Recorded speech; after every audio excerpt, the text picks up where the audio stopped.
Ads heard during the podcast that are not in my voice are placed by third-party agencies outside of my control and should not imply an endorsement by Weird Darkness or myself.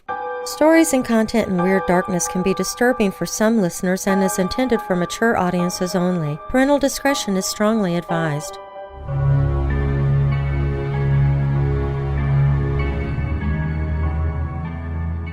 In November 1922, archaeologist Howard Carter pushed a candle through a hole he had made in a sealed tomb door and peeked inside. "Can you see anything?" he was asked. Yes, wonderful things. Carter had just discovered the tomb of an obscure 18th dynasty pharaoh, Tutankhamun. Piled high with a dazzling array of treasures, the contents would stun the world. Carter and his sponsor, Lord Carnarvon, had made the greatest discovery in the history of Egyptology, a fully intact 3,000-year-old pharaoh's tomb untouched by grave robbers. The story was mesmerizing.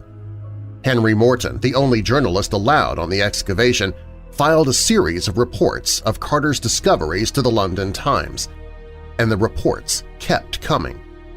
The tomb was so stuffed with treasures it took the team nearly 3 months to sort and catalog them all. But by February the next year, Carter and Carnarvon were ready to open the inner burial chamber that they hoped would contain the pharaoh himself. They were astonished by what they found. 3 solid gold coffins nested inside of each other. Inside the final one was the mummy of the boy king, Tutankhamun. Shortly after the amazing discovery, tragedy struck.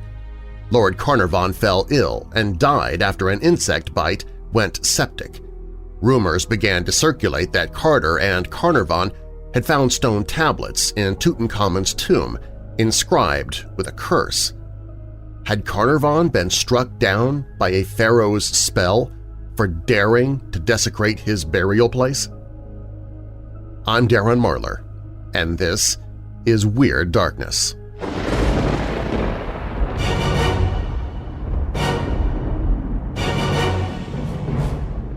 Welcome, Weirdos! I'm Darren Marlar, and this is Weird Darkness. Here you'll find stories of the paranormal, supernatural, legends, lore, the strange and bizarre, crime, conspiracy, mysterious, macabre, unsolved, and unexplained. Coming up in this episode, when driving towards the banks of the Chunky River in Mississippi, it's best not to ignore the Stuckey Bridge Closed sign. In fact, you might want to avoid that bridge altogether if you are the least bit squeamish. Feelings created by your living area? Can your home truly dictate the way you feel? In the early 1870s, the counties of Labette and Montgomery in Kansas were experiencing an alarming number of missing persons. Could a local grocery store owner and his family be to blame? The legend of Lavinia Fisher has been told and retold since her execution in Charleston, South Carolina in 1820, and with each telling it has grown more extravagant and further from the truth.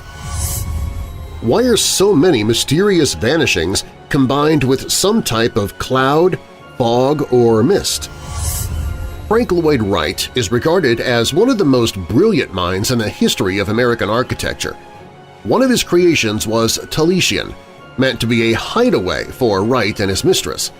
But that beautiful home soon became a scene of utter horror, and it left behind a haunting. A family buys a home to renovate and resell, but soon they come to realize why the previous owners might have been so eager to sell the house and get out. A big smile is usually a joy-filled and even comforting sight. So why do so many terrifying encounters with evil include entities or villains with evil grins? If you decide to visit the most haunted house in Philadelphia, whatever you do, avoid the death chair. Dracula, the Wolfman, Frankenstein's monster. No list of monsters would be complete without our TP-covered friend, the Mummy, and of course the curse that goes with it. But in real life, did the opening of Tutankhamun's tomb by Howard Carter in 1922 really unleash a terrible curse? We begin with that story. If you're new here, welcome to the show.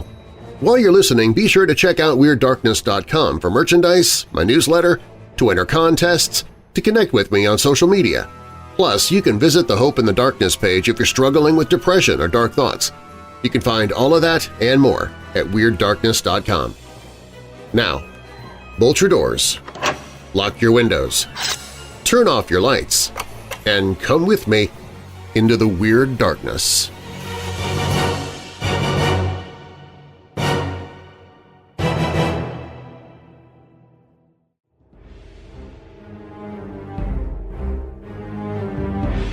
In 1923, 3 months after the breaking open of Tutankhamun's tomb, had Lord Carnarvon been struck down by the pharaoh's curse for daring to desecrate his burial crypt? Arthur Conan Doyle, the creator of Sherlock Holmes, thought so. Ironically, for a man associated with the logical detective, Doyle was an ardent believer in the supernatural and declared that Carnarvon was struck dead for daring to disturb the young king. The newspapers and the public, already in the grip of pharaoh fever, were hooked on the story. Over the coming years, they would link dozens of strange and early deaths amongst those associated with the tomb's discovery to the curse. Was this simply early tabloid sensationalism and wild imaginations, or did a sinister curse doom those who dared enter the pharaoh's last resting place? Even before Carnarvon's death, there was talk of impending doom. The day Carter first discovered the entrance to the tomb, a cobra got into his house and killed his pet canary. Pharaohs were represented by the cobra, and Carter's workers felt it an omen. Do not enter. Best-selling novelist Marie Corelli, quoting an ancient Arabic manuscript, told the press that the most dire punishment follows any rash intruder into a sealed tomb. Carter also received a rash of letters warning him not to proceed. The archaeologists dismissed it all as nonsense. But when his benefactor, Carnarvon, died shortly later, it sent the press into a frenzy. It wasn't entirely clear how he died, although the suggestion was that a mosquito bite had become infected when Carnarvon accidentally nicked it whilst shaving. After a delirious fever, he succumbed on April 5, 1923. More details emerged that encouraged the speculation. The night of his death, there was a blackout in Cairo, and reportedly Carnarvon's dog back in England let out a howl and dropped dead. The press around the world had become obsessed by the idea Carnarvon was killed by a pharaoh's curse. Sir Arthur Conan Doyle publicly endorsed the idea.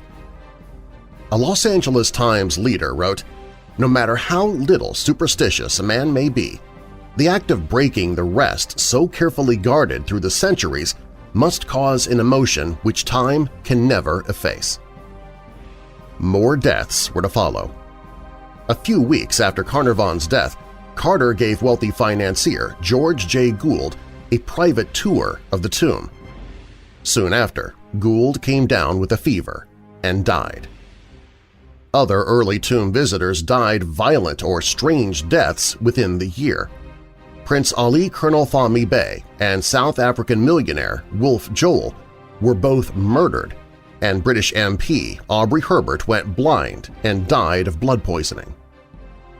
Herbert's death was particularly tragic for the Carnarvon family, as he was Lord Carnarvon's half-brother. He had reported on entering the burial chamber, "Something dreadful is going to happen to our family." Perhaps the press were right. Within months, a disparate group of characters from around the world were all dead after visiting the tomb. The following year, 1924, would only fuel the speculation. In January, Sir Archibald Douglas Reed, who had X-rayed King Tutankhamun's body, died from a mysterious illness. H.E. Evelyn White was next. The young British archaeologist was one of the first to enter the tomb after Carter. After writing, "I have succumbed to a curse," in his own blood, he hung himself. Sir Lee Stack, governor of Sudan, was also amongst the earliest visitors to the pharaoh's tomb. Later that year, he too met a violent end, shot dead on the streets of Cairo by an assassin. The next year, one of the more peculiar stories surrounding the curse hit newsstands. Howard Carter had given his close friend, Sir Bruce Ingham, a paperweight made from a mummified hand wearing a scarab bracelet. Inscribed upon the bracelet were the words, "Cursed be who moves my body. To him shall come fire, water, and pestilence." Soon after, Ingham's house burnt down. When it was rebuilt, it flooded. In 1926, George Benedict of the Louvre Museum died shortly after visiting the tomb. Another Egyptologist, Aaron Ember, also died that year in a curious fire at his home. After Howard Carter himself, the main archaeologist to excavate Tutankhamun's tomb was A.C. Mace. Mace spent years on the dig and co-authored the first book about the discovery with Carter. In 1928, after complaining of increasing weakness, he collapsed. He died shortly later, seemingly of arsenic poisoning, in the same hospital as Lord Carnarvon. 1929 saw two particularly strange deaths. As Howard Carter's personal secretary, Richard Bethel was present at the opening of the burial chamber in 1923. He was found in November, smothered to death in his bed. A few months later, Bethel's father, Baron Westbury, jumped from his 7th-floor flat in a delirium. The flat contained artifacts from the dig, obtained by his late son. Westbury's suicide note read, "I really cannot stand any more horrors and hardly see what good I am going to do here, so I am making my exit." Finally, in 1929, Lord Carnarvon's other half-brother died from malarial pneumonia. Within 6 years of the discovery, Carnarvon, both his half-brothers, Carter's chief archaeologist, his personal secretary, and his father, the excavation's radiologist, and at least half a dozen other prominent individuals who visited the tomb were all dead. Was it down to vivid imaginations and a lot of coincidences, or did this rash of death have a more sinister cause? Perhaps we don't need to suppose any supernatural source for the curse. Could there be a more scientific answer? The curse of Tutankhamun was still claiming victims 70 years on, but this time it pointed to a scientific solution to the mystery. Cheryl Munson died in 1995 of respiratory failure, a few weeks after visiting Tutankhamun's tomb. Munson didn't just visit the tomb, she touched the walls and ran her fingers across the paint. Back home, she fell ill. Her immune system, already weakened by a battle with cancer, had become overrun by spores or a toxic fungus, Aspergillus niger. Doctors were baffled. Could there be any connection to her recent trip to Egypt? The suspicion wasn't entirely new. After Carnarvon's death, American politicians had ordered an immediate investigation into mummies to see if they posed the same medical threat apparent in the tomb. Arthur Conan Doyle, when not proposing supernatural sources, suggested the curse may be down to the pharaohs deliberately booby-trapping their tomb walls with poisons. Howard Carter, unaware of any potential danger, first noted patches of fungus on walls of the burial chamber in 1923, and experts say such mold and fungus is not uncommon. When you think of Egyptian tombs, you have not only dead bodies but foodstuffs, meats, vegetables, and fruits, said Jennifer Wagner, an Egyptologist at the University of Pennsylvania Museum in Philadelphia. It certainly may have attracted insects, molds, and bacteria, she continued. The raw material would have been there thousands of years ago. Other studies of ancient mummies have shown they too can carry mold and bacteria, two of which, Aspergillus niger and Aspergillus flavus are potentially deadly. These molds can cause allergic reactions ranging from congestion to bleeding in the lungs and are particularly harmful to people like Carnarvon with weakened immune systems. French physician Dr. Caroline Stanger-Philip, in her doctoral thesis for the Strasbourg School of Medicine in 1985, linked 6 of the Tutankhamun deaths to a severe allergic reaction to the mold. Stanger-Philip claimed the victims were stricken with allergic alveolitis, an inflammation of the tiny air chambers in the lungs, and died of pulmonary insufficiency. Further dangers have been found inside sealed sarcophagi. Ammonia gas, formaldehyde, and hydrogen sulfide have all been detected, which in strong enough concentrations can cause burning of the eyes and nose, pneumonia-like symptoms, and even death. Lord Carnarvon was already ill before the discovery of Tutankhamun's tomb, injured in a bad car crash the previous year. The next victim, George J. Gould, was already weakened by illness at the time. Did exposure to toxic mold hasten their deaths? Perhaps a supernatural curse did exist, of a fashion, in the minds of its victims. Often ascribed to the invention of journalists, the public imagination in the 1920s was very receptive to the idea of curses. This was a far more credulous and superstitious time, and tales of horror and dark goings-on in foreign lands were immensely popular.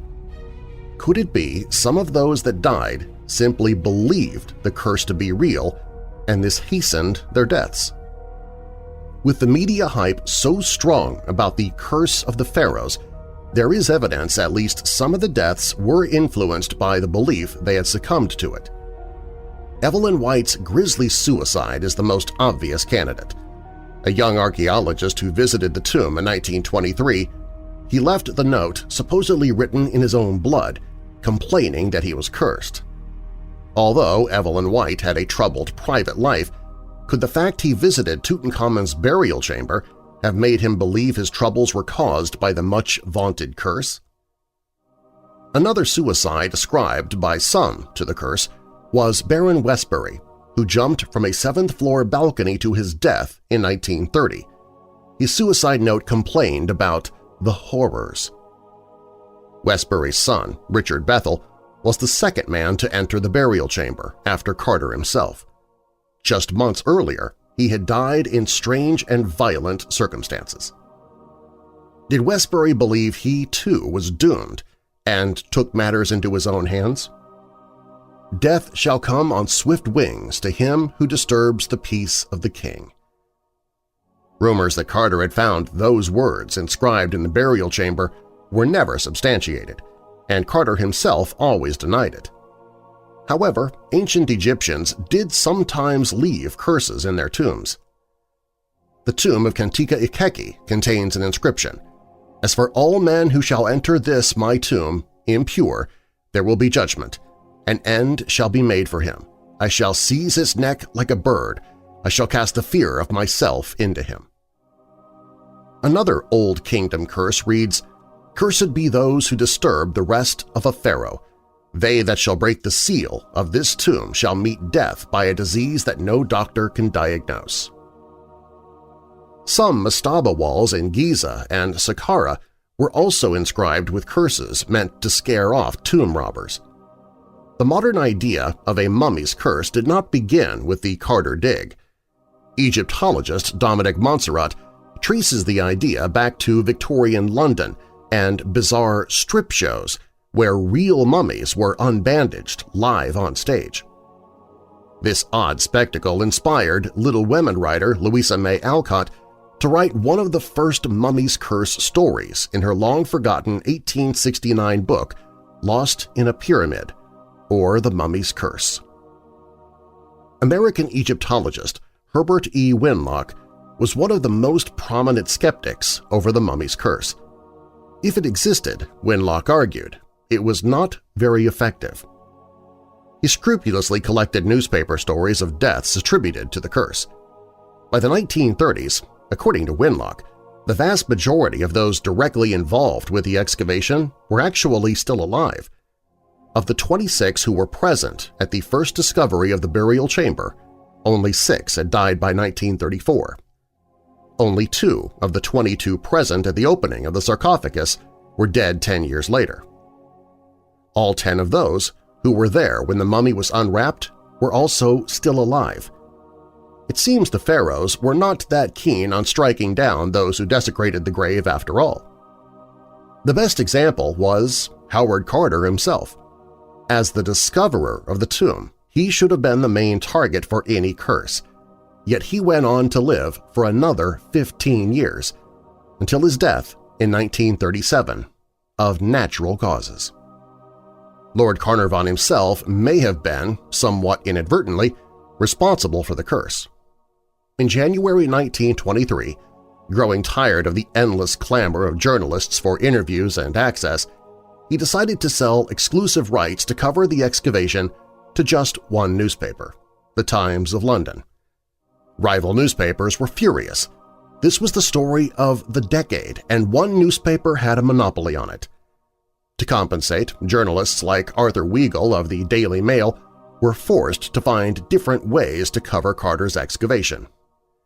Myths, ancient curses, and mysterious deaths sold newspapers and were a good way to feed the public's insatiable appetite for stories of Tutankhamun's tomb without access to the site itself.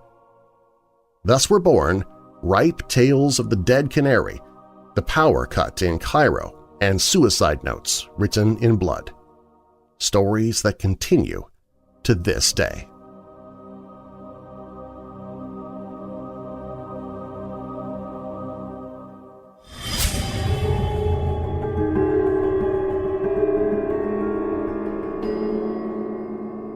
Up next, a family buys a home to renovate and resell. But soon, they come to realize why the previous owners might have been so eager to sell the house and get out. A big smile is usually a joy-filled and even comforting sight, so why do so many terrifying encounters with evil include entities or villains with evil grins? And if you decide to visit the most haunted house in Philadelphia, whatever you do, avoid the death chair. These stories and others when Weird Darkness returns.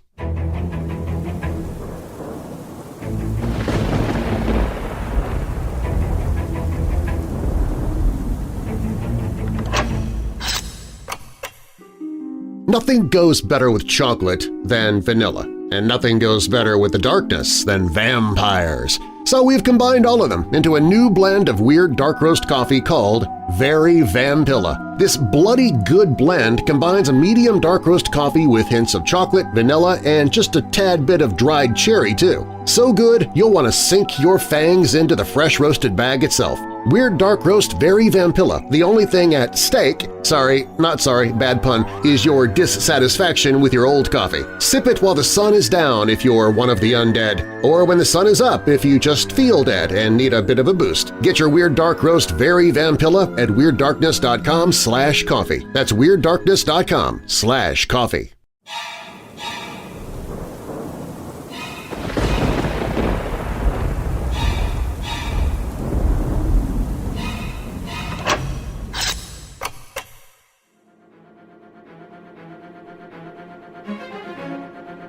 The following events took place when I was around 15 years old and lived at home with my parents and younger sister. We had moved into a new house that was only around 20 years old but still needed a fair bit of renovating. The house was situated on an acre and a half of land with a creek running along the rear boundary. There was only one previous owner who had built the home with her late husband. Prior to that, it was simply vacant bushland. My parents had bought homes to renovate and flip, so to my sister and I, this was just another adventure. I can't tell you exactly when I first started to feel uneasy about the house, but I do know that there were many little events that I simply didn't notice until I finally grouped them together. There are too many things to mention, but I'll focus on a few that have particularly affected me. We had settled in, and there were for maybe a few months before I started experiencing whispers before I slept. It would always happen during that time when you're a few seconds from sleep, but the slightest noise can startle you. The voice would mimic either my sister or my mom in such a convincing way that I would always reply and not realize until afterwards that it was not them. It would only whisper my name, nothing more, nothing less. I would answer and wait for a reply, but nothing. My mom and sister were always sound asleep. Soon after this, I started to experience sleep paralysis. I had never had this before, and it absolutely terrified me. It felt like as soon as I would fall asleep, I would drift only partly back into the real world. My eyes would still be closed, but my brain was more awake than ever. I'd always remember the overwhelming feeling of someone in the room, made all the worse by me not being able to see what was happening. I couldn't move, couldn't scream for help, and I'd get this pressure on my chest that got so bad that I'd stop breathing. It was only then that I would wake up, gasping for air. Once awake, the room was exactly how it should be, but the feeling of someone watching would always linger. Gradually, over time, these experiences became more and more frequent until I would dread falling asleep because I knew what was to come. Perhaps the most startling incident happened to both my sister and me. I was asleep when she suddenly tapped me on the shoulder and woke me up. As soon as I opened my eyes and looked at her, I knew that something had happened. She was terrified. She told me that she had gone into the kitchen to get a glass of water and saw Dad sitting on the sofa, upright. She had called out to him, but he didn't answer or even move. She began to feel uneasy and ran to get me. I was not happy about going back into the kitchen, but a part of me thought Dad might have just been asleep. We slowly walked back into the kitchen and over towards the sofa. Don't ask me why we didn't just turn a light on. I know for a fact that I wasn't thinking straight, having just woken up to this. The moon was bright that night, so as we got closer, I saw what I can only describe as a dark male shadow sitting perfectly upright with no distinguishable features. I instantly knew that it wasn't Dad, but I called out anyway. We stood there watching for what felt like a lifetime when a sudden wave of emotion came over me. I felt like whatever was sitting on that sofa was evil, and in that split second, its head began to turn. We ran for our lives back into my room, locked the door, and turned every light on. We didn't sleep at all that night. We told our parents in the morning, still hoping that somehow it was just Dad who assured us that he had not left his room all night. To this day, I still regret not turning the light on and knowing for sure what I was looking at. But at the same time, I think it's maybe for the best. My sleep paralysis and various other things continued in that home until we moved out 2 years later, but nothing like the shadow man on the sofa. Now I'm 24 and have experienced sleep paralysis maybe 5 times since the day we left. Since leaving, Mom has also opened up about her experiences in the house, none of which she wanted to tell us at the time for fear of scaring us even more. All I know is I am glad to be out of that house.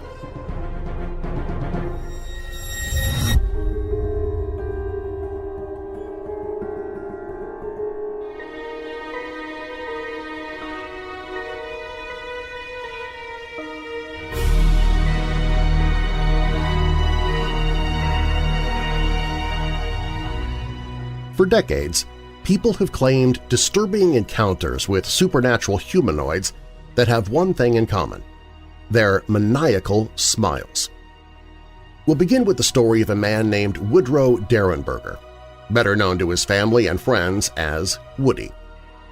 Susan Shepard, a writer on and researcher of the paranormal, says it was shortly after 6 p.m. in the evening when Woody Derenberger was driving home from his job as a sewing machine salesman at JCPenney's in Marietta, Ohio, to his farmhouse in Mineral Wells, West Virginia. The ride home was overcast and dreary. It was misting a light rain. Susan continues. As Derenberger came up on the intersection of I-77 and Route 47, he thought that a tractor-trailer truck was tailgating him without its lights on, which was unnerving, so he swerved to the side of the road and, much to his surprise, the truck appeared to take flight and seemed to roll across his panel truck. To his astonishment, what Derenberger thought was a truck was a charcoal-colored UFO without any lights on. It touched down and then hovered about 10 inches above the berm of the road. Much to Derenberger's surprise, a hatch opened and a man stepped out, looking like any ordinary man you would see on the street.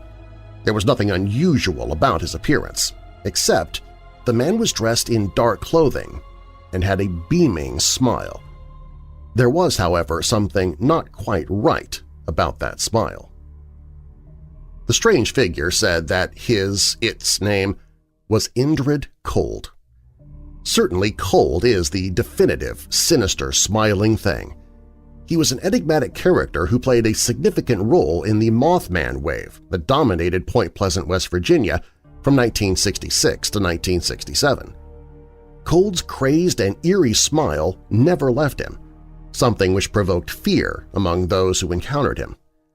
He still surfaces to this day, much to the cost of those who cross his path. Indeed, in the new book The Black Diary, Susan Shepard talks about her very own encounters with what may well have been Cold in the early 2000s.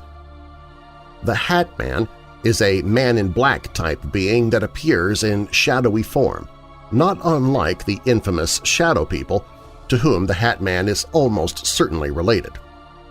On many occasions, however, the Hat Man appears in regular human form, wearing a black suit and sometimes a long overcoat or a cloak, always black as well. Most noticeably about this creepy figure is, of course, his hat. Sometimes it's a fedora, other times it's an old-style top hat. Occasionally it's more like a cowboy hat, but regardless of the kind of headgear, it's always present and always black. Many of the encounters occur while the victim is in a distinct altered state, that of sleeping. Angie had just such an encounter in Leominster, Massachusetts on September 6, 1994, as she told me late on the evening of October 8, 2014. Her reason for contacting me was due to the fact that, quite out of the blue, she had suddenly begun to dream of the events of 20 years earlier, and dream of them almost every night for a couple of weeks. Angie was sleeping when the mysterious thing disturbed her sleep by manifesting in her bedroom and staring at her with a menacing smile on its pale, ghoulish face. For a few moments, Angie was unable to move. As she finally broke the spell of paralysis, however, the Hat Man was gone. J.P. Perrow was a woman who had a number of bizarre UFO-themed encounters in May 1967 in upstate New York. At the time, she was a host on Babylon, New York's WBAB radio station. On one particular day, Jay decided to take a walk. It was barely dawn, and the town in which she lived was still shrouded in shadows. As she walked past a particularly dark alley, a woman in black loomed into view as if from nowhere or from some nightmarish realm. Then, out of the blue, came a black Cadillac, the absolute calling card of the MIB and the WIB. It came to a screeching halt next to the two women, and out of one of the rear doors came an unsettling-looking character. It was a man dressed in a dark gray suit with what was described as an Oriental appearance and who sported a disturbing smile. The driver seemed almost identical in appearance. The man with the fearsome smile shook Jay's hand and said, "I am Apol." Jay said that holding Apol's hand was like holding the hand of a cold corpse. Should you ever encounter one of these disturbing entities, it's probably best to stay away from them, and as far away as possible. their smiles are most definitely not of the inviting kind.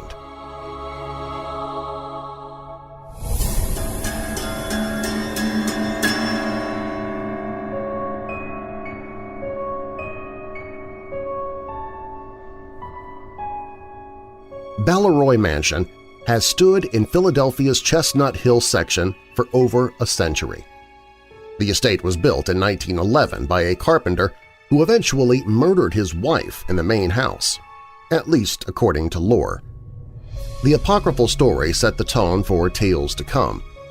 In 1926, the mansion was purchased by the prominent Easby family, whose roots could be traced back to England's Easby Abbey. The family also counted Civil War hero General George Meade among its notable members. When Meade's great-grandson, George Meade Easby, took control of the 32-room mansion, he named it Baleroy after a chateau in France. Over the years, the Easby family experienced strange happenings in the house, from hallucinations to unexplained deaths. Several housekeepers reportedly died on the premises.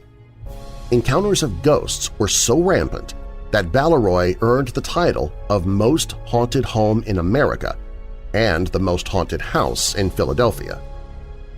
Many visitors have observed an elderly woman with a cane, dressed in black and hovering in a corner on the second floor. The usual bangs and knocks are prevalent. Wall decorations have fallen inexplicably. One particular painting was flung 15 feet by an unseen force. The nail in the wall was still secure and the rear hanging wire unbroken. People have even claimed to see the ghost of Thomas Jefferson standing near a tall grandfather clock in the dining room.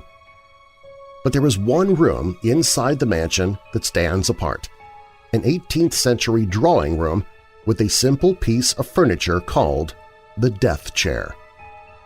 The chair is a 200-year-old wingback that was reportedly once owned by Napoleon. George Easby advised guests not to sit in the antique chair and draped a silk rope over its arms as a method of dissuasion. The reason? He and many others were convinced that sitting down spelled certain doom. Though a reputed 4 deaths have been attributed to the chair, holdings in the Chestnut Hill Historical Society only corroborate 3 of them. According to Chestnut Hill Patch, Easby told the authors of Haunted Houses USA that his housekeeper, his cousin, and a friend all died within weeks of sitting in that chair. Easby blamed the chair's malevolence on Amanda, a ghost he dubbed a loose cannon.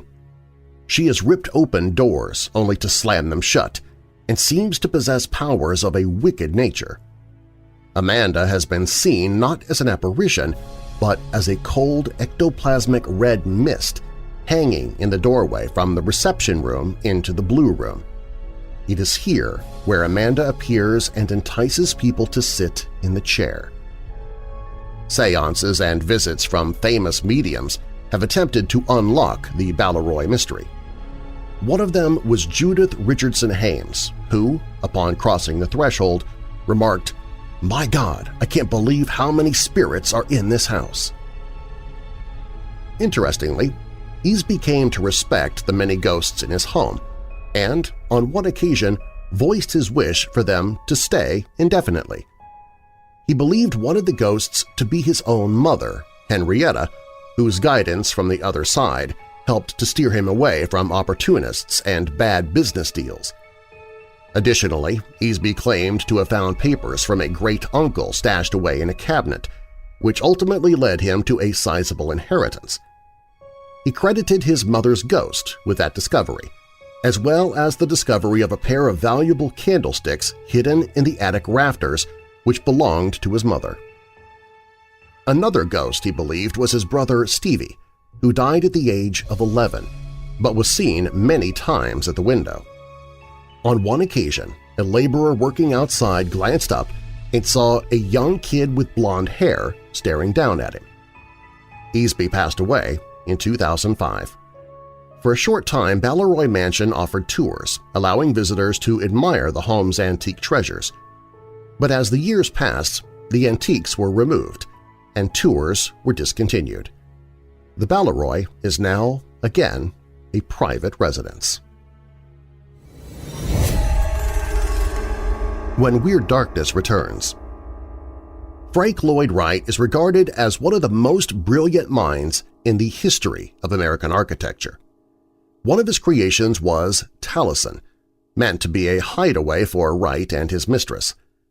But that beautiful home soon became a scene of utter horror, and it left behind a haunting. That story is up next.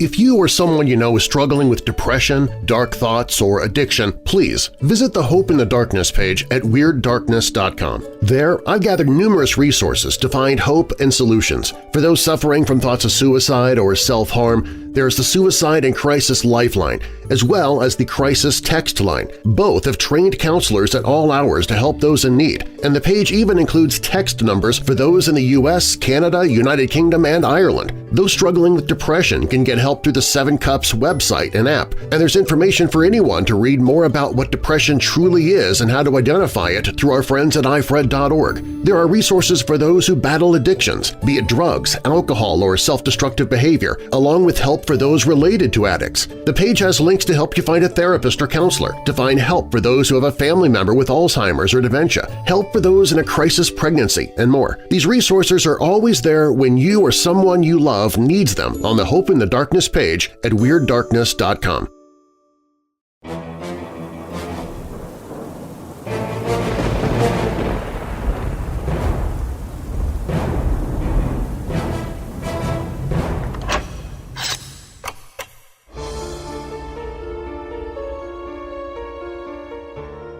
Frank Lloyd Wright has long been regarded as one of the most brilliant minds in American architecture.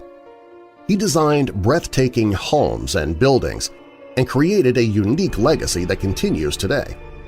One of his creations was Taliesin, a home and studio in Spring Green, Wisconsin that was also meant to be a hideaway for Wright and his mistress. But on August 15, 1914, the beautiful home became a scene of horror when a grisly murder claimed the lives of Wright's mistress, 2 of her children, and 4 others who worked at the estate. It also, some say, created a haunting that endures to this day. The story of Taliesin began when Wright met the woman who would become his mistress, Martha Mama Borthwick Cheney, the wife of one of his clients. Not long after being commissioned by businessman and Oak Park, Illinois neighbor Edwin Cheney to design the house in 1903, Wright fell in love with Mrs. Cheney, even though he was married and had 6 children of his own. The pair eventually ran off to Europe together. While the Cheneys divorced, Catherine Wright refused to release her husband.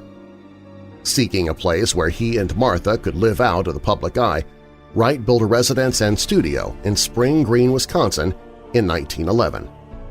Wright called the estate Taliesin in honor of the Welsh bard, but the press dubbed it the Love Cottage. Locals were not welcoming of their new neighbors. They were criticized by church ministers and even the superintendent of the community's schools. When sharp tongues, disapproving looks, and even threats failed to convince the couple to leave Spring Green, townspeople called on the sheriff to arrest Wright.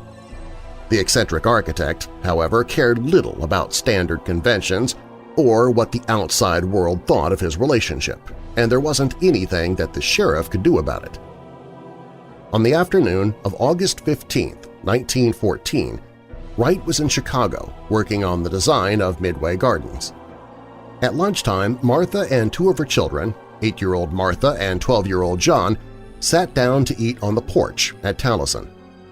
Inside the main dining room, at the other end of a 25-foot-long passageway, Wright's draftsmen and laborers also gathered around a table to be served lunch by Barbados native Julian Carleton, a handyman and servant who had spent the summer waiting tables and performing housework at Taliesin. Carleton's wife Gertrude did most of the cooking.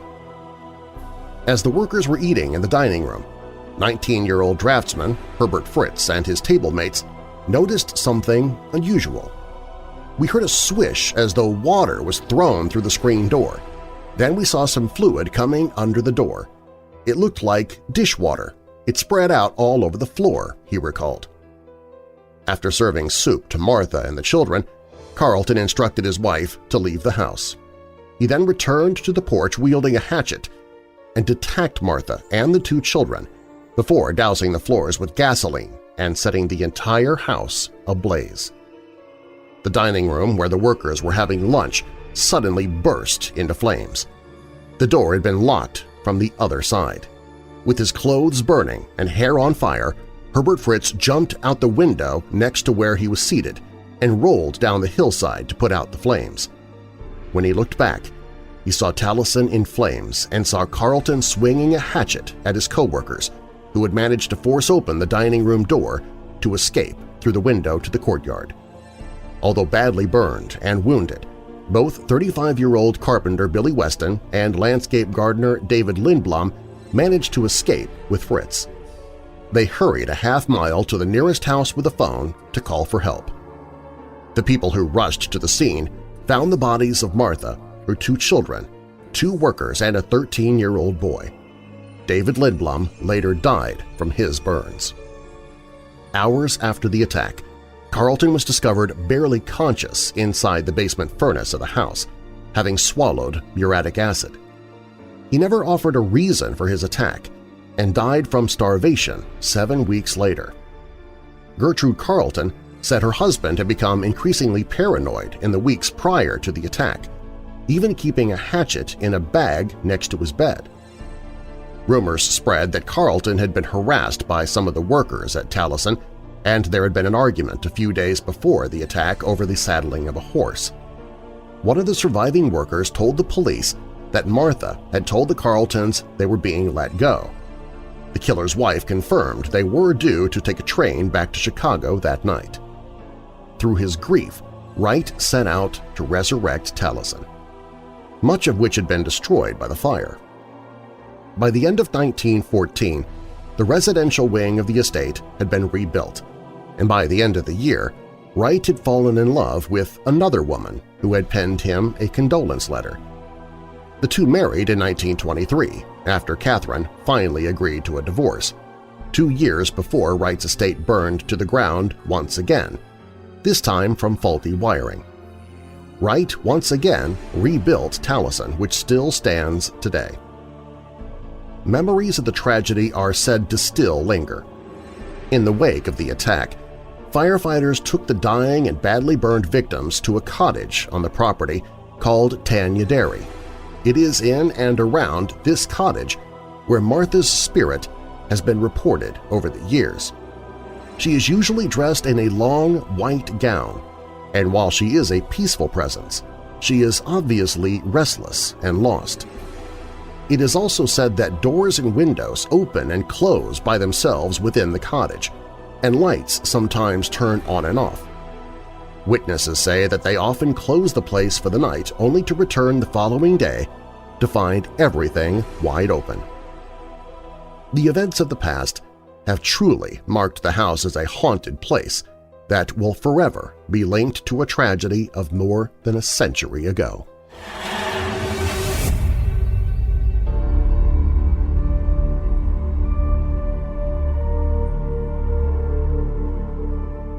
An intriguing detail of some mysterious vanishings is the presence of what is usually described as a mist, fog, smoke, or cloud, often strange in color or abnormally thick and opaque, often appearing out of seemingly nowhere. There have been several accounts of people over the years either entering mysterious clouds or, even stranger still, being enveloped by them, only to seemingly vanish into thin air, as if devoured by these nebulous vapors. Some of the spookier and most baffling vanishings attributed to mysterious fogs or mists involve aircraft that seem to have just flown off the face of the earth. One of the more well-known of these occurred in 1914 when Chilean Second Lieutenant Alejandro Belo Silva disappeared under rather odd circumstances. On March 9, 1914, Silva embarked aboard his plane, a snazzy new Sanchez Besa model biplane, on a flight that was to earn him his aviator certification. The challenging flight was to take him on a circuit over treacherous mountainous terrain from Lo Espello Aerodrome in central Chile all the way to Culatrin, then to Cartagena, and then back to Lo Espello for a total of 111 miles, which for the biplanes of the day was a fairly good distance, all of it over intimidating mountain passes and peaks. Although the flight was considered to be quite challenging, Silva was widely respected as a top student of Air Force flight school and a skilled pilot, and it was fully expected that he would be able to complete the course with ease. After experiencing some trouble with poor visibility and damaged landing gear, he confidently took off again on his mission, all while trailed by a plane carrying a companion and an instructor. Unfortunately, the instructor's plane experienced a fuel shortage and was forced to return to base, but Silva continued on, undeterred. Witnesses would later claim that the pilot's plane entered a thick cloud bank that had gathered quite suddenly, but rather than emerging from the other side, as expected, it just seemed to have vanished.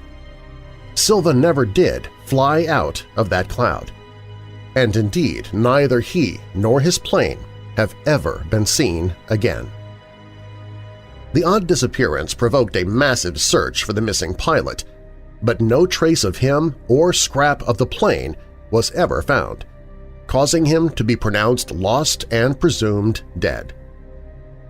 Despite numerous follow-up searches and investigations in the ensuing years, to this day Silva's vanishing remains unexplained, and the case is so well known in Chile that there is even an expression there, which means more lost than Lieutenant Bello, when referring to someone having completely and hopelessly lost their way.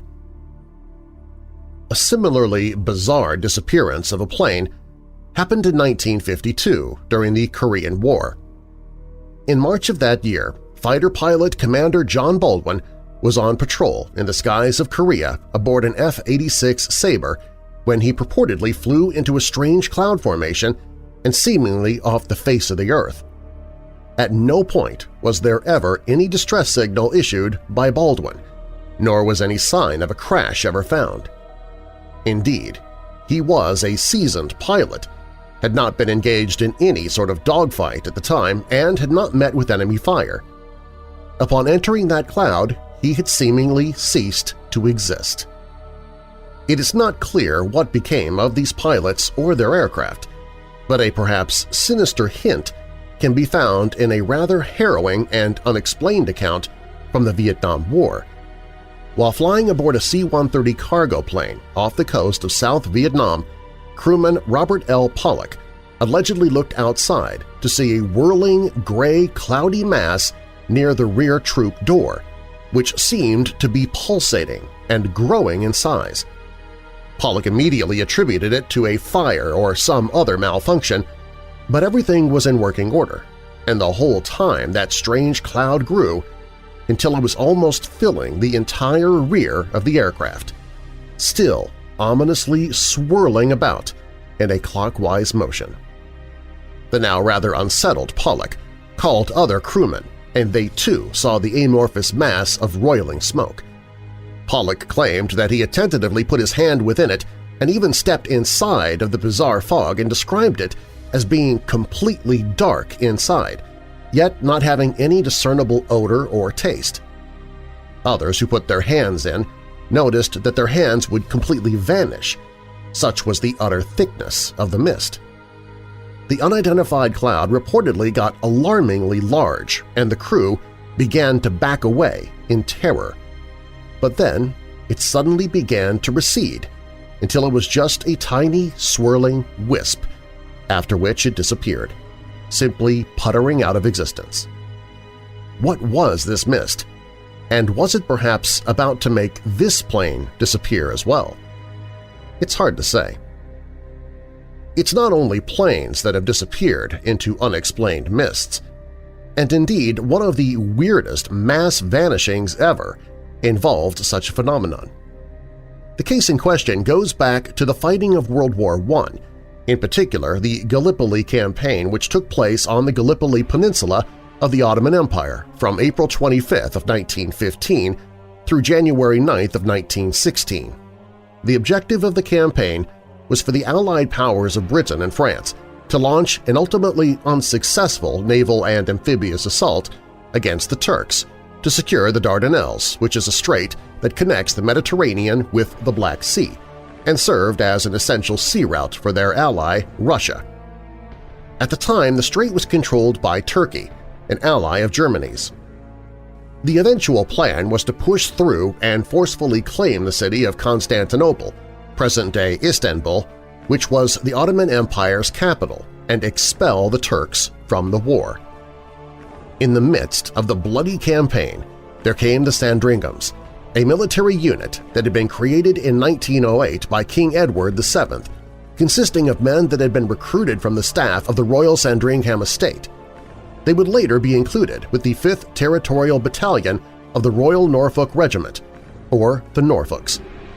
The regiment was rather unique in that it was one of the first examples in the British forces of what came to be referred to as PALS battalions, which were military units made up of men who had been all recruited from the same civilian group, for instance the same town, company, or, in this case, royal estate. These were close-knit groups, comprised of men who knew each other well and, in many cases, had even grown up together. In the case of the Sandringhams, they were about to go to war together. The Norfolk Regiment, made up of 250 men, 16 officers, and led by Sir Horace Proctor Beauchamp, set out for the Gallipoli Peninsula from Liverpool on July 30, 1915, aboard the SS Aquitania, and arrived at Suvla Bay in Gallipoli on the 10th of August 1915 amidst heavy fighting. They did not have to wait long to see battle for themselves. On August 12, just 2 days after their arrival, the 5th Norfolks, as part of the 163rd Brigade, were ordered to launch an intense offensive against Turkish positions holding the Anafarta Plain in order to clear them out ahead of a planned Allied advance. From the beginning, the mission was faced with serious setbacks. The men were in poor physical condition due to the rigors of their arduous journey, the side effects of inoculations, a profound lack of sleep, and the harsh, brutally hot and arid climate of the area. Many of them were sick with dysentery, and general morale was low. In addition, the advance was to be carried out in broad daylight, with poor supplies, inadequate water, and with inaccurate maps against seasoned Turkish fighters who knew the land well and were deeply dug in along ridges. Additionally, the objective of the mission was not made particularly clear, with some of the men thinking that they were to attack the village of Anafarta Saga rather than clear the way for the British assault. It is perhaps no surprise that the attack turned into a massacre.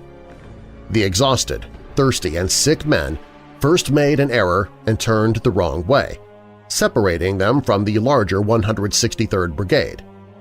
Realizing their mistake, they nevertheless prepared to advance against Koviktep Ridge without support or reinforcements. When they did, they were immediately met with a rain of machine gun fire and picked off by numerous snipers entrenched in the ridge and sitting in trees. The Norfolk Regiment bravely pressed on into this maelstrom of blood and bullets, actually managing to push the enemy back towards a forest that was ablaze from artillery fire. Beauchamp and his men continued the charge into the burning forest, and that was the last anyone would ever see of them. The battalion would never emerge from the forest. None would come back to tell the tale, and by most accounts they had simply vanished from the face of the earth. It was largely thought that the men had simply scattered and been killed in the heavy fighting out there in that blazing forest, but there was no strong evidence at the time to suggest this was the case. Nevertheless, this was and still is the official conclusion. The case of the vanishing battalion remained pretty much closed until the 50th anniversary of the Gallipoli landings in April 1965, when a New Zealand World War I veteran by the name of Frederick Reichardt, along with two of his compatriots, came forward with their own alleged first-hand account of what he saw on that fateful day. The story was recounted by Reichardt during a reunion of veterans and offered a bizarre, if controversial, twist on the tale of the famed missing battalion. Reichardt went on record saying that they had been sappers with the New Zealand Expeditionary Force and that they had been operating in an area near a Turkish position known as Hill 60, which was not far from where the lost Norfolk Regiment had been waging war.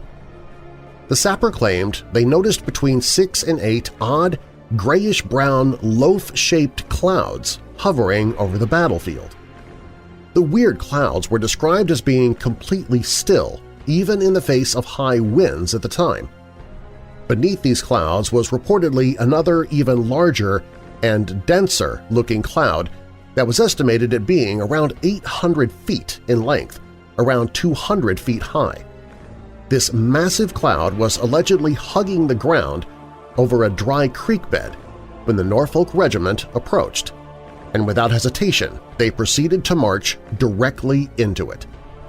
When the regiment had disappeared into the cloud, Reichardt claimed that it had then slowly risen upward to join the other strange clouds, apparently taking the soldiers with it, after which they all moved off to the north in unison, before disappearing from view. The bizarre story was first published in the September-October edition of the New Zealand UFO magazine Space View in 1965. The story would be somewhat corroborated when in 1966 another New Zealand veteran of the campaign, Gerald Wild, told Space View magazine that although he had not seen the disappearance directly, he had heard many rumors among soldiers that the entire Norfolk Regiment had disappeared into a cloud that had been straddling the ground. It was a rather bizarre story that flew in the face of the official conclusion of what had happened to the vanished battalion, but it was immediately jumped upon by UFO enthusiasts and became an almost legendary tale among missing person cases, particularly those suggesting alien abduction. The story took on a life of its own, especially among alien abduction enthusiasts, and would be told again and again in various publications, each time gaining further details or having the details changed somehow. People just couldn't seem to get enough of this sinister tale of a cloud-shaped UFO whisking away a whole regiment of men in the middle of a battlefield. The story gained such a following amongst the public that the British Ministry of Defence and the Imperial War Museum were constantly deluged with letters demanding the release of top-secret files that outlined the mass alien abduction and that it had been covered up. Things got weirder still when a secretive group of U.S. scientists and officials, referred to as MJ-12, released a report on the same incident in a paper titled First Annual Report in 1998. The document is apparently an annex to another paper that describes the incident dating to 1952. The First Annual Report describes the incident thus. On August 21, 1915, members of the New Zealand Army Corps' 1st Field Company signed sworn statements that they saw the 1/4 Norfolk Regiment disappear in an unusually thick brown cloud which seemed to move and rose upward and vanished. There were no traces of the regiment nor their equipment. No explanation can be found in the historical records of the Imperial War Museum archives. Although this particular statement is thought to be a hoax, it adds an intriguing layer to the whole mystery. Another report that takes the story into a decidedly paranormal direction is a claim made in a 1967 book titled Flying Saucers Are Hostile, in which authors Brad Steiger and John Rittenauer claim that a further 22 more witnesses from the New Zealand military eventually came forward to corroborate Reinhardt's story, and also they share what they refer to as part of the official history of the Gallipoli campaign. In the book, The authors state that this official history describes how the Norfolks were ensconced with a strange, unseasonable fog which reflected sunlight in such a way as to produce a blinding glare in which artillery personnel had been unable to fire. There have been many, many theories as to what happened to the now almost legendary vanished battalion, ranging from that they were gunned down and massacred by Turkish forces and their deaths covered up by the War Office, to that they were whisked away to another dimension or another world. The story has certainly been played up and exaggerated over the years, and fact can be difficult to distinguish from fiction. But the idea of a whole battalion of men disappearing into strange, unexplained clouds is a powerful one that has remained pervasive in the field of the paranormal. More recently, and not nearly as well known, is an eerie disappearance in the country of Japan.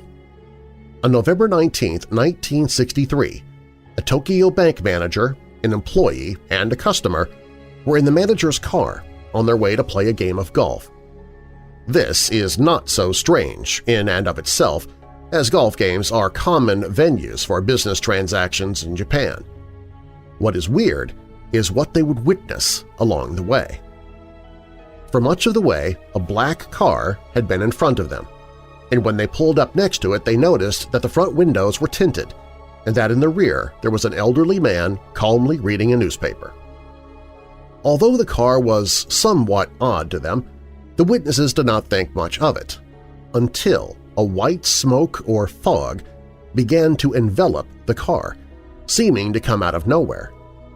The smoke was exceptionally thick and soon had completely obscured the vehicle, although it did not spread to anywhere else. After a few moments, the fog inexplicably dissipated, and when it did, the black car was simply gone. The witnesses would later claim that the whole episode had lasted only a few seconds. What in the world is going on here?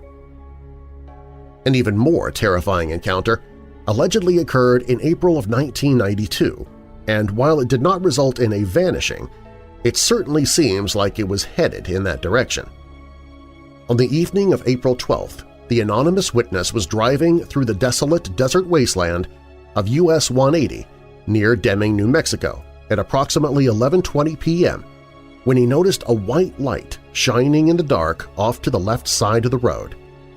Thinking this to be odd, he continued on his way, only to suddenly notice that a grayish-white luminous cloud of smoke had stretched across the road ahead, almost like a wall.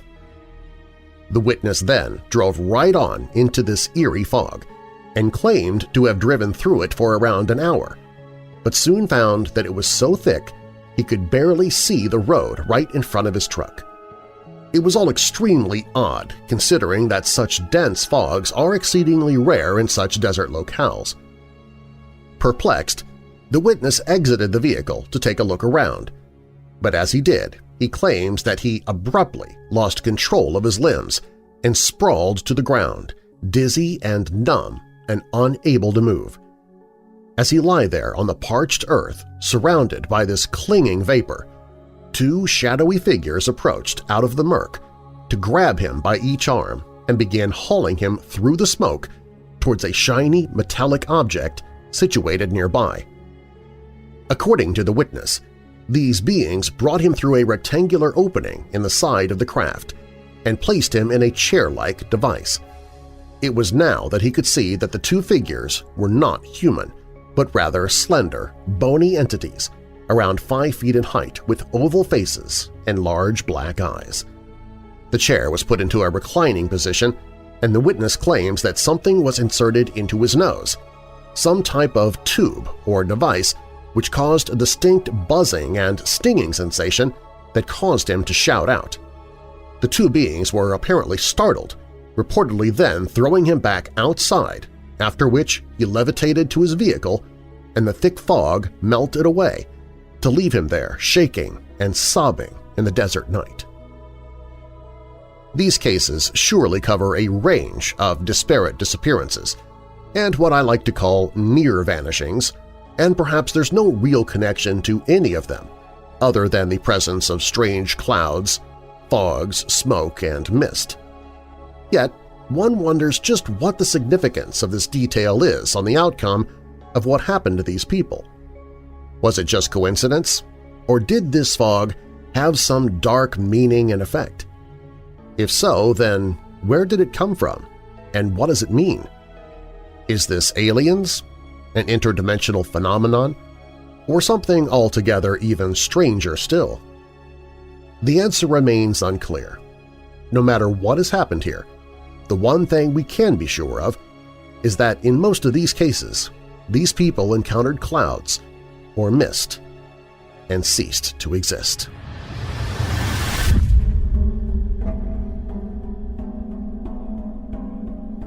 Up next. In the early 1870s, the counties of Labette and Montgomery in Kansas were experiencing an alarming number of missing persons. Could a local grocery store owner and his family be to blame? And the legend of Lavinia Fisher has been told and retold since her execution in Charleston, South Carolina in 1820, and with each telling it has grown more extravagant and further from the truth. We'll dive into the legend of Lavinia Fisher. These stories and more when Weird Darkness returns.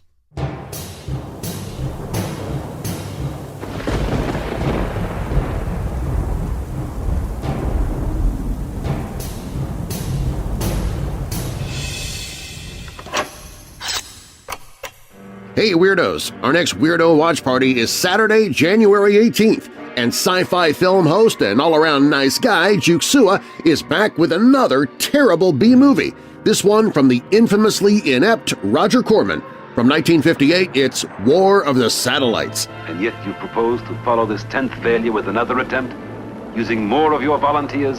An unknown force declares war against planet Earth when the United Nations disobeys warnings to cease and desist in its attempts at assembling the first satellite in the atmosphere. We are obviously in the grip of a force stronger than we can oppose. It's a movie 8 weeks in the making, and it shows on every frame of film.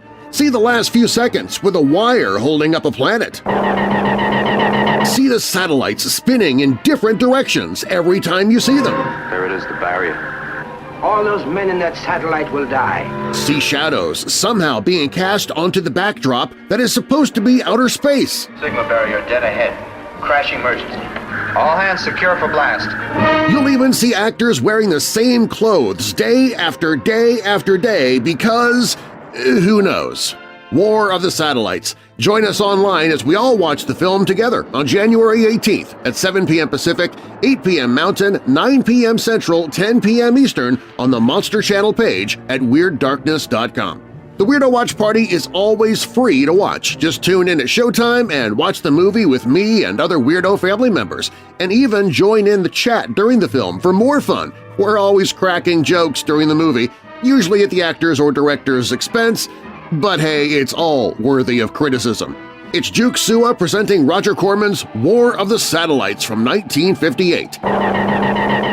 You can see a trailer for the film now and watch horror hosts and B-movies for free anytime on the Monster Channel page at WeirdDarkness.com. That's WeirdDarkness.com/TV, and we'll see you Saturday, January 18th for our Weirdo Watch Party.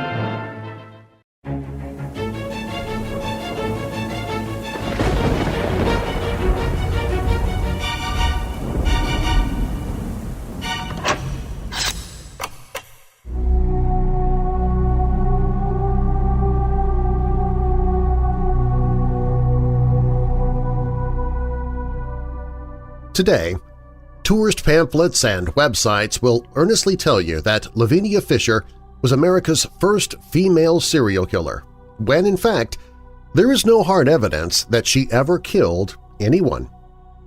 What we do know is that she was a violent and unrepentant outlaw. She earned her fame by being a tough woman with a bad attitude in a town known for its genteel Southern belles. The legend of Lavinia Fisher will vary from teller to teller, but the gist of the story, told for more than 100 years, goes something like this. John and Lavinia Fisher owned an inn, the 6 Mile House, on a lonely road outside of Charleston, South Carolina. The building was well-maintained and was a welcome sight to weary travelers, but it was rumored that sometimes guests checked in and did not check out. One night, a fur trader named John Peoples stopped at the inn and was warmly greeted by the Fishers. The beautiful Lavinia Fisher was especially friendly.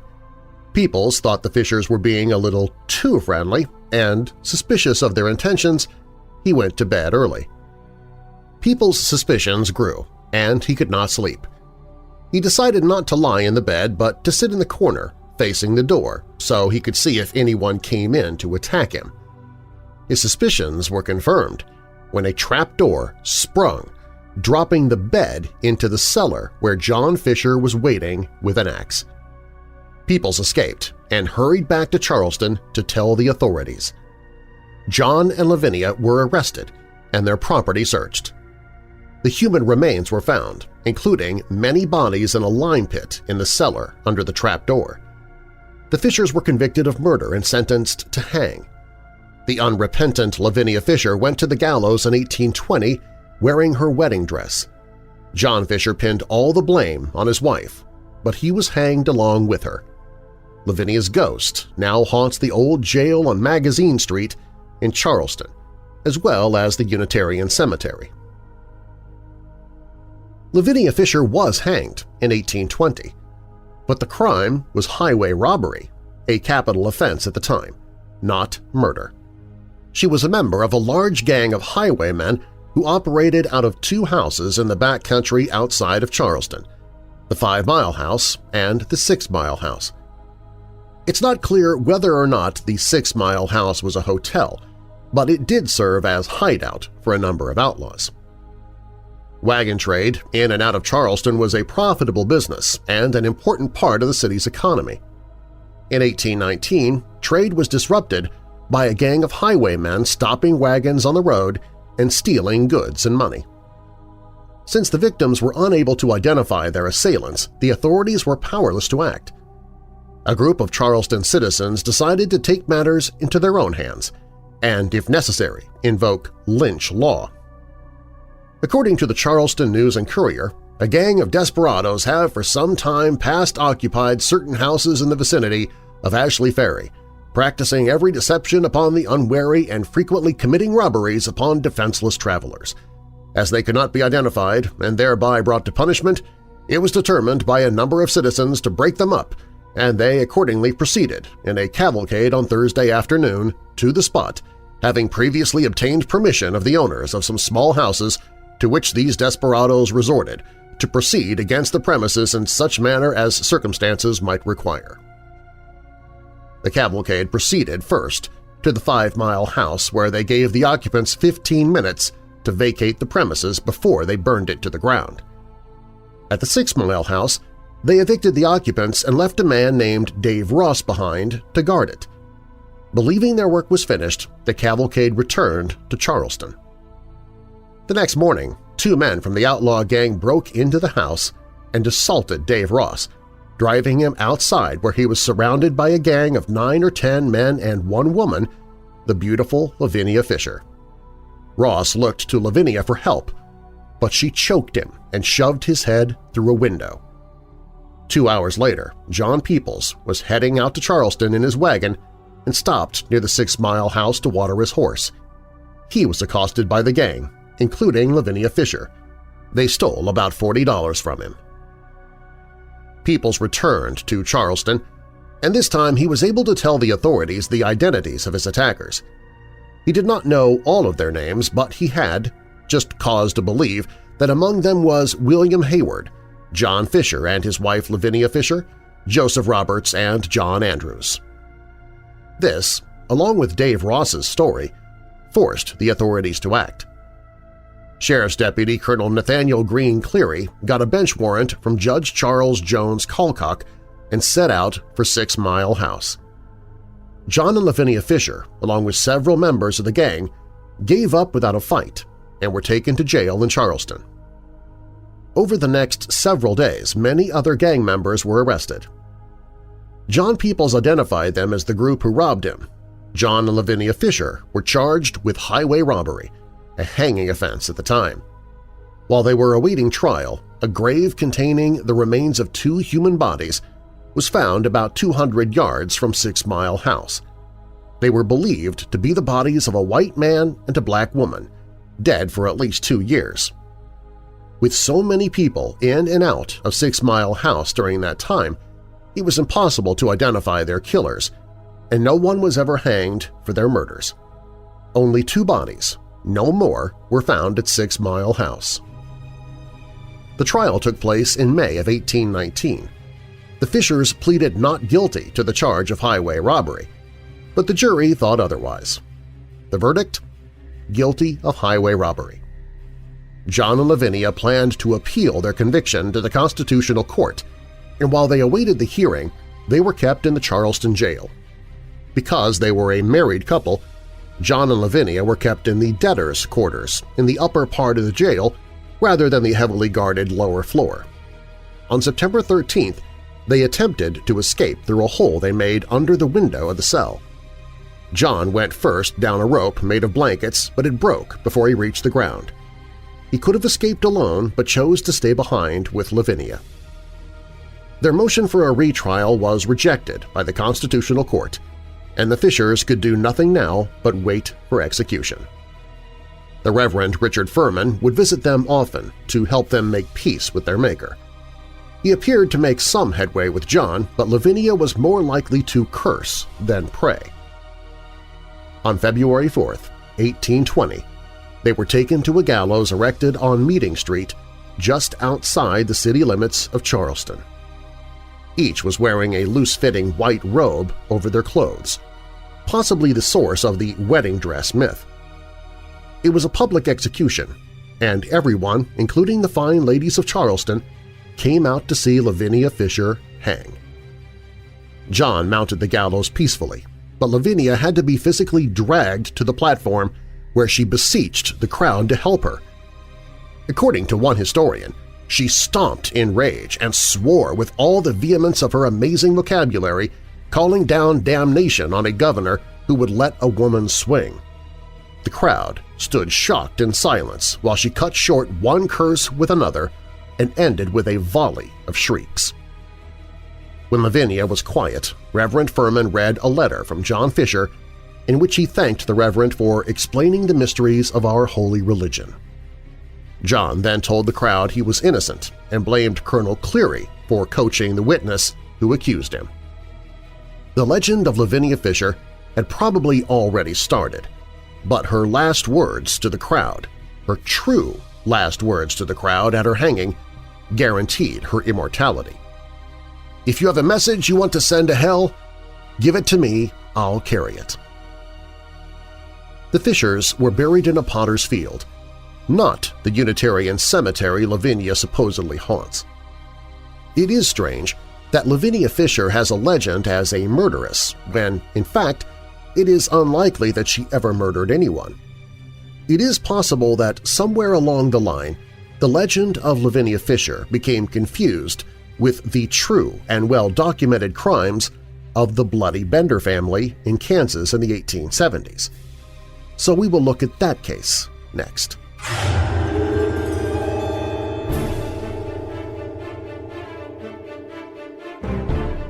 In the early 1870s, the counties of Labette and Montgomery in Kansas were experiencing an alarming number of missing persons. The investigation passed several times through the cabin of the Benders, a family of German immigrants who ran a small grocery store and restaurant outside of Cherryvale, Kansas, but the Benders appeared completely innocent. When authorities found the cabin abandoned one day, the picture changed. A closer look revealed 9 murdered corpses, the handiwork of the Bloody Benders. Around 1870, the Bender family built a small cabin outside of Cherryvale, Kansas, about 50 miles north of the Oklahoma border.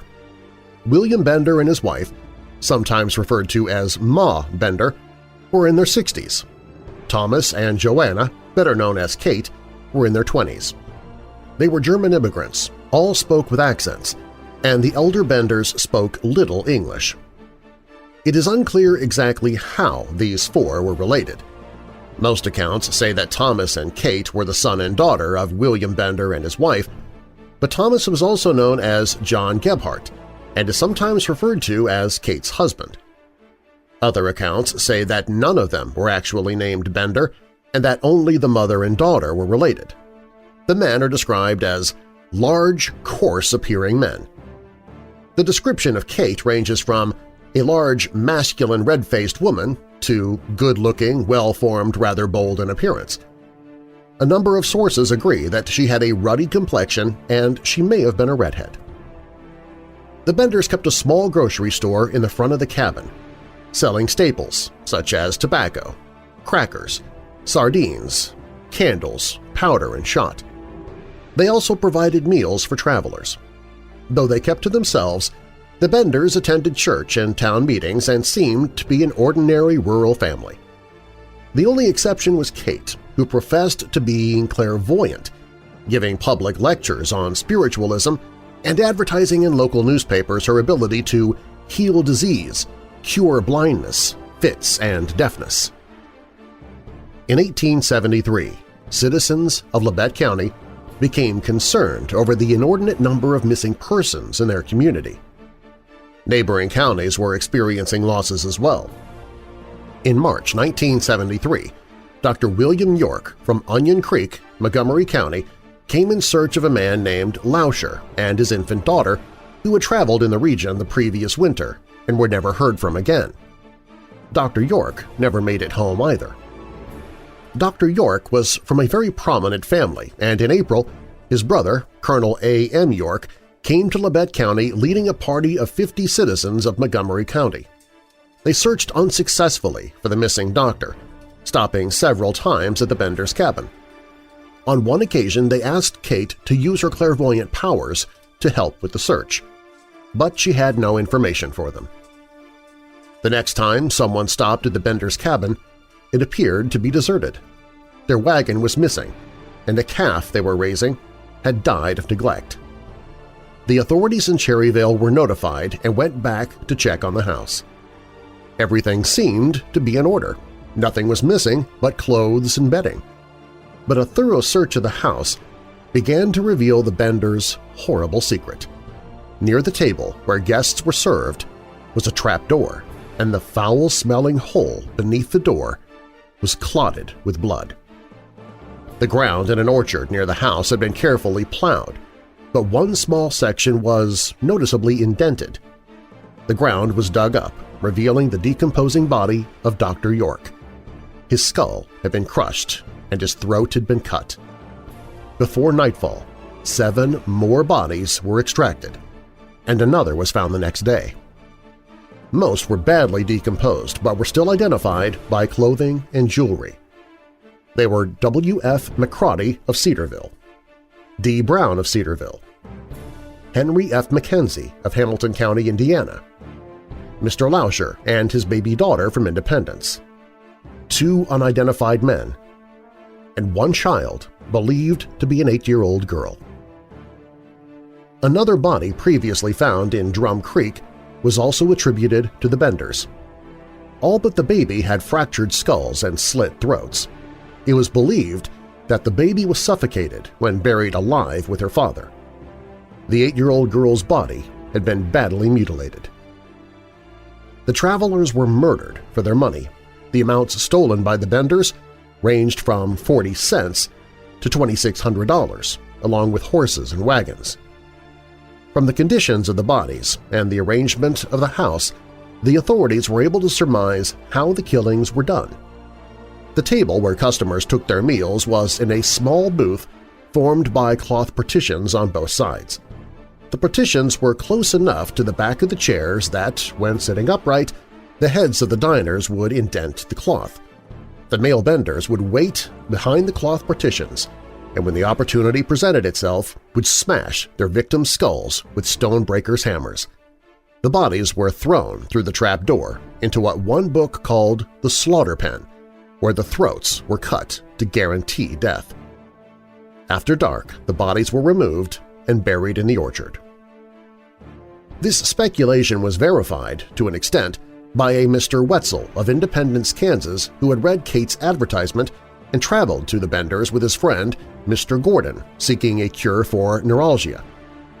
Kate examined Wetzel and expressed confidence in her ability to effect a permanent cure, but invited them to dine first. For some reason, the two men rose from the table and decided to eat their dinners at the counter instead. This caused a change in Kate's behavior. She became caustic and abusive toward them. They saw the two Bender men emerge from behind the partitions. Wetzel and Gordon became suspicious and decided to leave, a decision that probably saved their lives. When the news of the murders spread through Labette County, it whipped the citizens into a frenzy. They demanded vengeance and formed vigilance committees to hunt down the Benders. The vigilantes went first to the home of a man named Brockman, another German immigrant who had briefly been a partner of Mr. Bender's. They put a rope around his neck and threatened to hang him if he would not confess. When Brockman swore he knew nothing, they hanged him from a tree. But when he was at the point of death, they lowered him down and questioned him again. When he still had nothing to tell him, they hung him again. This torture was repeated 3 times before the posse left him semi-conscious, lying on the ground. The search for the Benders continued, but though the governor of Kansas offered a $2,000 reward for their capture, the Benders were never brought to justice. One investigation determined that they took a train from Thayer to Chanute, where John and Kate got off and took the MK&T train south to Red River in Indian Territory. Here they met up with the elder Benders and traveled through Texas and New Mexico. Other residents of Labette County told a different story. While researching the Benders' story for his 1910 book, Celebrated Criminal Cases of America, San Francisco Captain of Police Thomas S. Duke contacted police chiefs of Cherryvale and Independence, Kansas. And this is how they responded. Cherryvale, Kansas, June 14, 1910. Dear Sir, yours just received. It so happened that my father-in-law's farm joins the Bender farm, and he helped locate the bodies of the victims. I often tried to find out from him what became of the Benders, but he only gave me a knowing look and said he guessed they would not bother anyone else. There was a vigilance committee organized to locate the Benders, and shortly afterward, Old Man Bender's wagon was found by the roadside riddled with bullets. You'll have to guess the rest. I am respectfully yours, J. N. Kramer, Chief of Police. Independence, Kansas, June 14, 1910.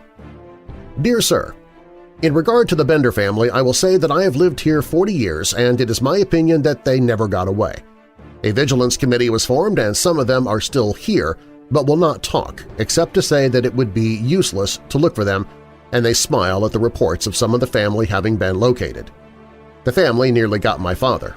He intended to stay there one night, but he became suspicious, and although they tried to coax him to stay, he hitched up his team and left. Regretting that I cannot give you more information, I am yours respectfully, D. M. Van Cleve, Chief of Police. Several times, suspected members of the Bender family were arrested in other parts of the country and brought back to Kansas to be tried. Most notably, in 1890, 2 women were arrested in Michigan and alleged to be Ma Bender and Kate. Their attorneys had affidavits proving that they were Mrs. Elmira Griffith and Mrs. Sarah E. Davis and were in Michigan between 1870 and 1874. After a habeas corpus hearing, they were released from the Labette County Jail. The true fate of the Bender family remains a mystery.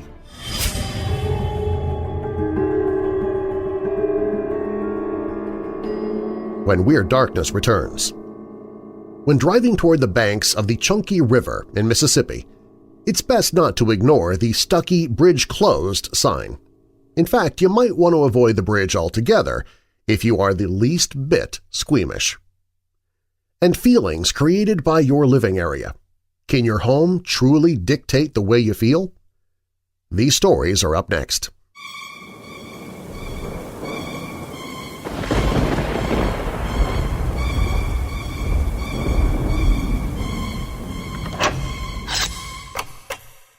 Throughout history, humanity has been captivated by the supernatural, from ghost stories and eerie events to communication with the other side. Our next Weird Darkness live stream is Saturday night, January 25th, and I'll be sharing stories from Troy Taylor's book, Cabinet of Curiosities, where he gives us the backstories of several objects that have touched the supernatural or paranormal. This isn't just about haunted items. There are also historic artifacts like a trumpet, a set of shackles and chains, a box of letters, an ordinary camera, and more. I'll get through as many of them as I can during the live stream. If you love ghosts, you'll definitely want to join us, and invite others to listen in as well. Our next live stream is Saturday night, January 25th at 5 p.m. Pacific, 6 p.m. Mountain, 7 p.m. Central, 8 p.m. Eastern. It takes place live on camera on the Weird Darkness YouTube channel and on the live screen page at WeirdDarkness.com. That's WeirdDarkness.com/livestream. Hope to see you Saturday, January 25th.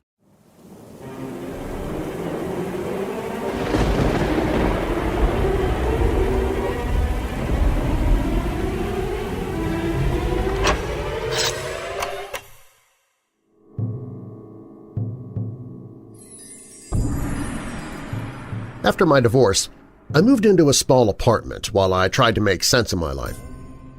During this time, I spent a lot of my spare time at home. While I never saw anything physical, I found that the more time I spent at home, the worse I would feel.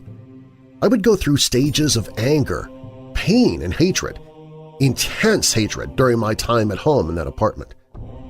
I felt feelings there that I never felt when I was out of the house.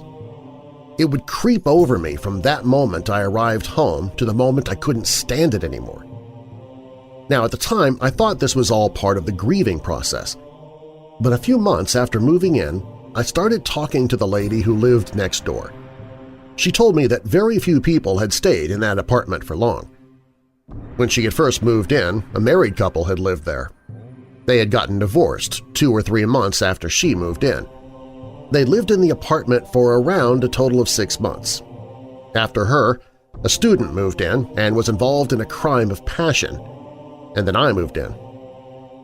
Keeping all the previous occupants of that apartment in mind, I started to wonder if my intense anger and hatred was created by living in that place. I decided to moved and found that I don't have those feelings anymore. If I was asked, I'd say that place is cursed. You might think differently.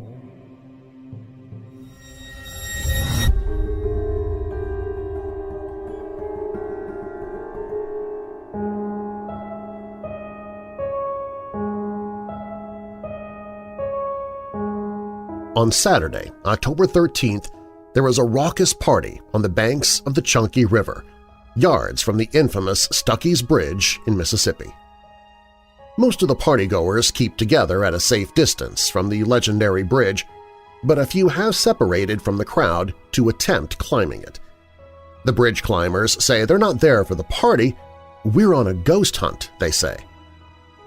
Stuckey Bridge is a 157-year-old structure that crosses the Chunky River in Savoy on the aptly named Stuckey Bridge Road.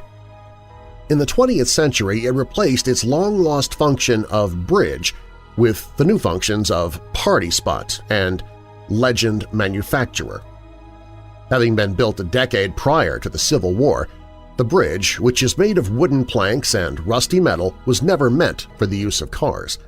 But many people drive across it anyway, oblivious to its loud creaks and moans, paying no mind to the distance between themselves and the water below. There are many legends surrounding the bridge's namesake, the most popular casting him as a Norman Bates-style innkeeper/serial killer. But the most believable telling of the legend appears in L.N. Fairley and J.T. Dawson's Paths to the Past, an overview history of Lauderdale County, which is published by and can be found within the Lauderdale County Department of Archives and History. That version of the legend begins with the passage through Meridian of the infamous Dalton Gang. The gang is said to have left behind a member by the name of Stuckey. Stuckey, according to legend, murdered and robbed countless victims in the southwestern corner of the county during the first half of the 19th century. Stuckey allegedly slayed travelers and stole their money, throwing their bodies into the Chunky at the future site of the bridge. After the bridge was erected in 1850, Stuckey was caught, tried, and then hung from the railings of that bridge. Legend holds that Stuckey haunts the bridge to this day, bitter and menacing, angry at having been subjected to the same fate as his victims. Today, the bridge is covered with graffiti of years of visitors. Some of the jottings are light-hearted, such as "Stuckey for President," says one. "Save the bridge," says another. But others are more in keeping with Stuckey's murderous legacy, such as "Don't Turn Around," which is scratched in black marker along the railings, or "You Will Die." Flippant bits of graffiti may appear alongside the more ominous at Stuckey's Bridge, but the stories all remain on the sinister, if not always serious, side. "The ghost pulled me off the bridge," one Clarkdale student claims, lifting his shirt to show the scars that he supposedly obtained in the encounter. However, the ghost is more commonly reported to manifest itself in the form of visible apparitions or untraceable sounds. According to roadsites.org's Lost Highway, many claim to have seen the ghost in the form of an old man carrying a lantern along the banks of the Chunky, or to have heard the conspicuous sound with no apparent source of a loud splash from beneath the bridge. Rumor holds that the splashes are echoes of Stuckey's body hitting the water after being cut from the noose, and that anyone looking in the right spot at the time of the splash will be able to see a glowing spot where his body met with the cold waters of the Chunky River. Probably the most popular story about Stuckey's ghost, however, is that on certain nights his corpse can be seen, still hanging from the bridge, and those who see it had better run. Stuckey's Bridge was posted to the National Register of Historic Places in 1988. If you'd like to experience the legend for yourself, you can find it on Stuckey Bridge Road in Savoy, where it intersects with Meehan Savoy Road. Just look for the sign that says Stuckey Bridge Closed in big black letters. And a word to the wise: don't drive over it.